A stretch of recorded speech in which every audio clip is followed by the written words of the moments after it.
வணக்கம் நேயர்களே, இது ஷர்மிளா டாக்கீஸ். நான் உங்கள் டாக்டர் ஷர்மிளா.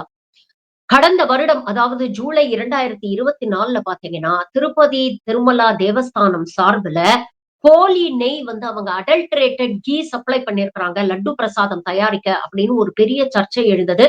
இதுல தமிழ்நாட சேர்ந்த ஏஆர் டெய்ரி ஃபுட்ஸ் அப்படிங்கிற ஒரு நிறுவனமும் சம்பந்தப்பட்டிருக்கு அப்படிங்கிற குற்றச்சாட்டுகள் எழுந்து ஒரு பெரிய பரபரப்பை ஏற்படுத்துச்சு. லட்டு தொடர்ந்து வாங்கக்கூடிய பக்தர்கள்லாம் வந்து இனிமேல் நாங்க எப்படி நம்பி இந்த லட்டு பிரசாதத்தை வாங்குறது அப்படிங்கிற ஒரு கேள்வி எழுப்புறாங்க. அதுக்கப்புறம் பாத்தீங்கன்னா, கோவில சுத்தப்படுத்துறோம் அப்படின்னு சொல்லிட்டு சாணிய கரைச்சு ஊத்தி, கோமியத்த ஊத்தி எல்லாத்தையும் நாங்க சுத்தப்படுத்திட்டோம். இனி எந்த பிரச்சனையும் வராது அப்படின்னு எல்லாம் வந்து திருப்பதி தேவஸ்தானம் சார்புல வந்து அஷ்யூர் பண்ணாங்க. அதுக்கப்புறம் சிபிஐ சார்புல ஒரு ஸ்பெஷல் இன்வெஸ்டிகேட்டிவ் டீம வந்து அப்பாயிண்ட் பண்ணி இத ஃபுல்லா விசாரிக்க சொல்லியிருக்காங்க. அப்படி விசாரிச்ச அந்த எஸ்ஐடி பல திடுக்கிடும் தகவல்களை இன்னைக்கு வெளியிட்டிருக்கிறாங்க. அவங்க என்ன சொல்றாங்க அப்படின்னு பாத்தீங்கன்னா, 2019ல ஆரம்பிச்சு 2024 வரைக்கும், அதாவது கிட்டத்தட்ட 5 வருடங்கள் உத்தரப்பிரதேசை சேர்ந்த ஒரு கம்பெனி தூய்மையான நெய்ய சப்ளை பண்றோம் அப்படின்னு சொல்லிட்டு போலி நெய்யை சப்ளை பண்ணியிருக்கிறாங்க. இத தொடர்ந்து ஒரு பெரிய ஸ்கேமா நடந்திருக்கு. இதுல பல லெவல்ல பல பேர் இன்வால்வ்டு அப்படிங்கிற விஷயத்த இன்னைக்கு சார்ஜ் ஷீட்ல அவங்க தெளிவுபடுத்தி இருக்கிறாங்க. இது மூலமாக கிட்டத்தட்ட கடந்த 5 வருடங்களில் பாத்தீங்கன்னா 68,00,000 68,00,000 கிலோ நெய் சப்ளை பண்ணப்பட்டிருக்கு. இது மூலமாக கிட்டத்தட்ட 250 கோடிக்கு மேல பல பேர் இதுல ஊழல் பண்ணியிருக்கிறாங்க அப்படிங்கிற விஷயத்த வெளியிட்டிருக்காங்க. இது வெங்கடாச்சலபதி பக்தர்களிடையே ஒரு பெரிய பரபரப்பை ஏற்படுத்தி இருக்குது. என்ன டீடைல்ஸ் அப்படிங்கறத தான் இந்த காணொளியில பார்க்க போறோம். இதுல யாரெல்லாம் இன்வால்வ்ட் அப்படின்னு பாத்தீங்கன்னா, போலே Baba organic dairy private limited. இவங்க வந்து உத்தரகாண்ட், உத்தரப்பிரதேஷ்ல இருக்கக்கூடிய ஒரு கம்பெனி. இந்த கம்பெனியோட ஓனர்ஸ் யாருன்னு பாத்தீங்கன்னா, பொமில் ஜெயின், விபின் ஜெயின் அப்படின்ற 2 உயர் வகுப்பை சேர்ந்தவர்கள். இவங்க தான் இந்த கம்பெனிய நடத்துறாங்க. இந்த கம்பெனி என்ன திருட்டுத்தனம் பண்ணிருக்கு அப்படின்னு பாருங்க. இவங்க நார்மலா உண்மையான நல்ல அன்அடல்டரேட்டட் தூய்மையான நெய் வந்து தயாரிக்கணும்னா, அதற்கு டெய்ரி ப்ராடக்ட்ஸ் யூஸ் பண்ணுவோம், மில்க் யூஸ் பண்ணுவோம் அப்படிங்கிறது உங்களுக்கு நல்லாவே தெரியும். ஆனா, இந்த 68,00,000 கிலோ நெய் தயாரிக்க இவங்க ஒரு சொட்டு பால் கூட வாங்கல அப்படிங்கிறது இன்னைக்கு இந்த இன்வெஸ்டிகேஷன் மூலமா வெளிவந்திருக்குது. அதாவது என்ன பண்ணியிருக்கிறாங்க, palm oil, palm kernel oil, hydrogenated fats, அப்புறம் அடிட்டிவ்ஸ், பீட்டா கேரோட்டின் போன்ற அடிட்டிவ்ஸ், போலியான கீ எசன்ஸ், அசிட்டிக் ஆசிட் இது போன்ற கெமிக்கல்ஸ யூஸ் பண்ணி போலியான நெய்யை இவங்க தயாரிச்சிருக்கிறாங்க. இப்ப இந்த நெய்ய வந்து திருப்பதிக்கு அனுப்பும் பொழுது, அங்க அவங்க குவாலிட்டி செக் பண்ணுவாங்க இல்லையா? அதாவது ரீச்சர்ட் மெஸ்ஸி ஸ்கேல், ஆர்எம் வேல்யூ ஸ்கேல் அப்படின்னு ஒண்ணு இருக்கு. இந்த ஆர்எம் வேல்யூ நல்ல ஹையா இருந்ததுன்னா, அது தூய்மையான நெய்ன்னு அர்த்தம். இந்த ஆர்எம் வேல்யூ அதிகப்படுத்தணும் அப்படிங்கிறதுக்காக, இந்த ஃபேக் கீல இவங்க பல அடிட்டிவ்ஸ மிக்ஸ் பண்ணியிருக்கிறாங்க.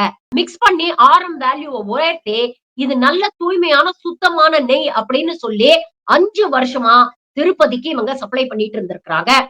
இதுல இன்னொரு முக்கியமான விஷயம் என்னன்னா, 2022ல இவங்க செய்யக்கூடிய திருட்டுத்தனத்த கண்டுபிடிச்சு, இந்த கம்பெனிய திருப்பதி தேவஸ்தானம் பிளாக் லிஸ்ட் பண்ணியிருக்கிறாங்க.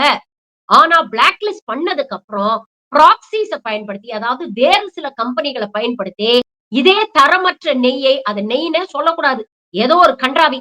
அத இவங்க சப்ளை பண்ணியிருக்கிறாங்க. இப்படி இவங்க ப்ராக்ஸியா யூஸ் பண்ண கம்பெனிகள் தான் இந்த வைஷ்ணவி அப்படின்னு சொல்லக்கூடிய திருப்பதி தேவஸ்தானத்திலே இருக்கக்கூடிய ஒரு கம்பெனி, மால் கங்கா அப்படின்னு ஒரு கம்பெனி, தமிழ்நாட்டை சேர்ந்த ஏஆர் டெய்ரி. இன்ஃபாக்ட் கடந்த ஜூலை 2024ஆம் தேதி எப்படி இது வெளியில வருது அப்படின்னு பாத்தீங்கன்னா, அந்த பிரச்சனை ஏஆர் டெய்ரி தமிழ்நாட்டை சேர்ந்த ஏஆர் டெய்ரி மூலமாக இவங்க சப்ளை பண்ண நெய் வந்து தரமற்ற நெய் அப்படிங்கறத குவாலிட்டி கண்ட்ரோல் டெஸ்ட்ல செக் பண்றாங்க. செக் பண்ணி தான் இந்த பிரச்சனை வெடிச்சு ஒரு பெரிய பூதாகரமாயி, இதுக்குள்ள அரசியல்லாம் நடந்து, பவன் கல்யாண் ஊர்வலம் போயி, சத்தியம் எல்லாம் பண்ணி, இந்த பாவத்தை நிவர்த்தி செய்ய பிரார்த்தனை எல்லாம் பண்ணாரு, நடைப்பயணமா போனாரு. இதெல்லாம் நடந்தது. இந்த பெரிய டிராமா நடந்ததுல.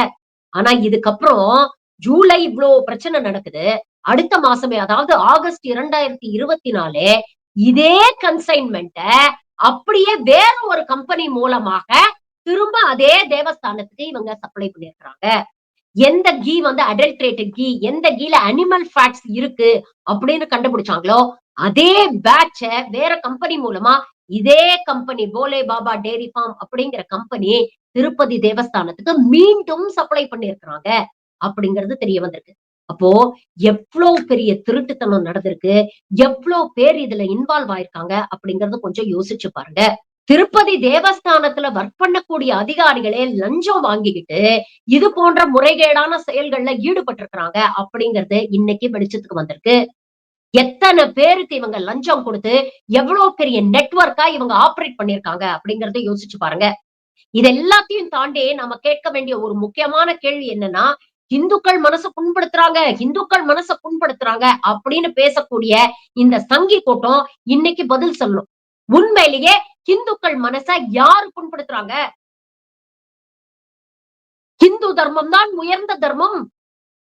நாங்க தான் வசத்தி அப்படின்னு பேசக்கூடிய கூட்டம் தான் அவங்களுடைய நிதி ஆதாரத்துக்காக மக்களுடைய ரிலிஜியஸ் சென்டிமெண்ட்ஸ பத்தி கொஞ்சம் கூட கவலைப்படாம இவ்ளோ பெரிய ஒரு முறைகேடுல ஈடுபட்டிருக்கிறாங்க.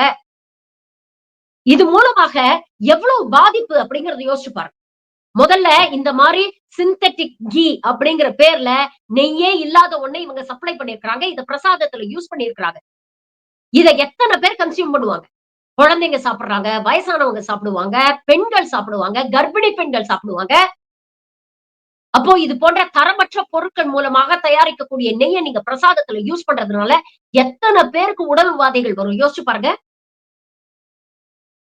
யாராவது ஒருத்தருக்கு சின்னதா சந்தேகம் வருமா?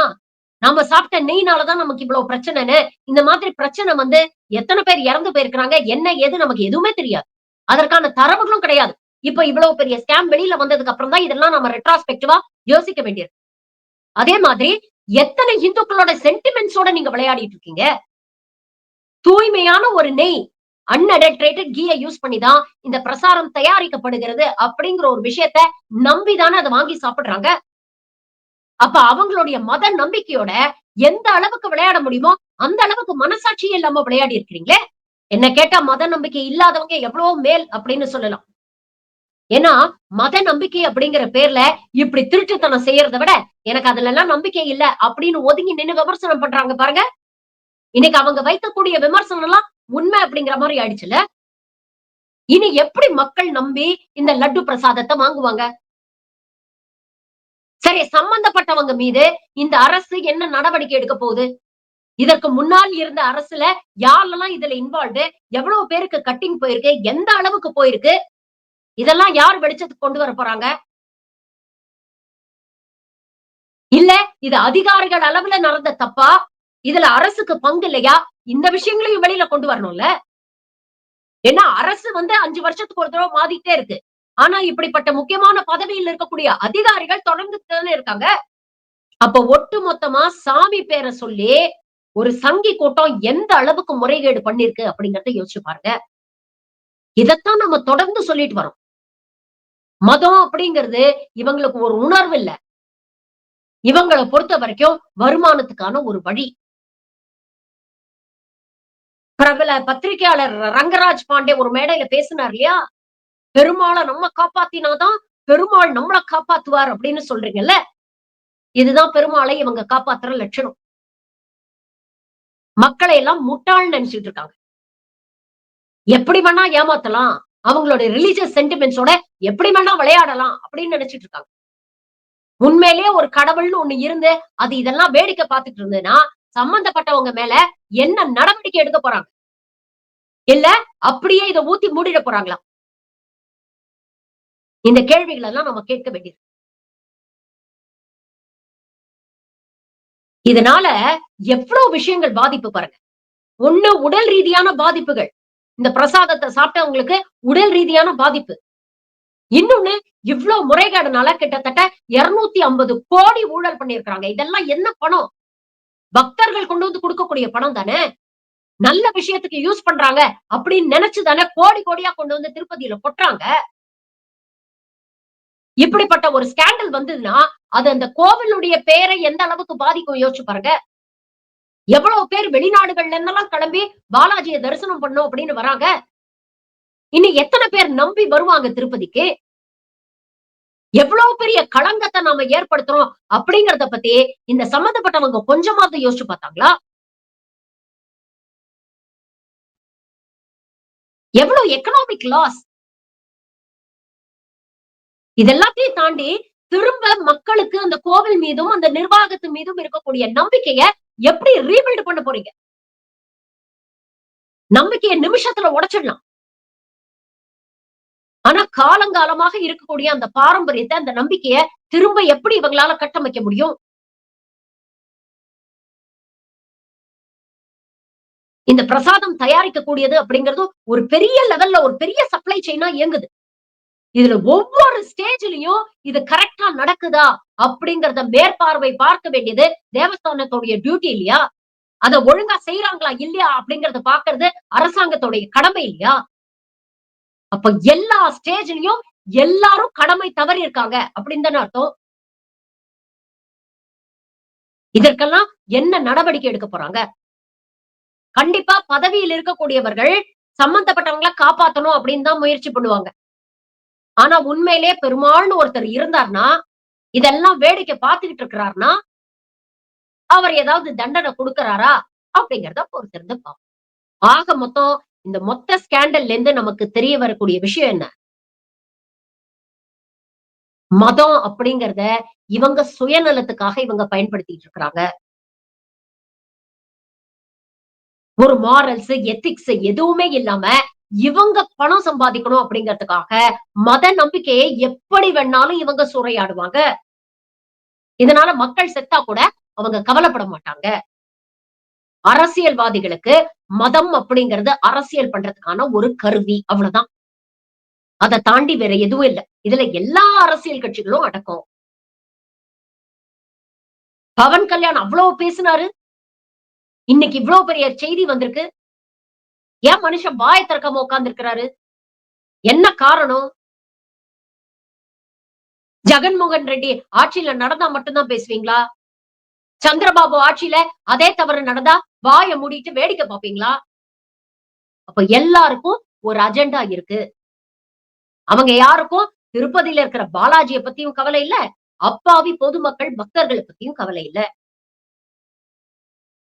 அவங்க எல்லார் கவலையும் காசு, பணம், துட்டு, மணி, மணி, பவர். இது மட்டும் தான்.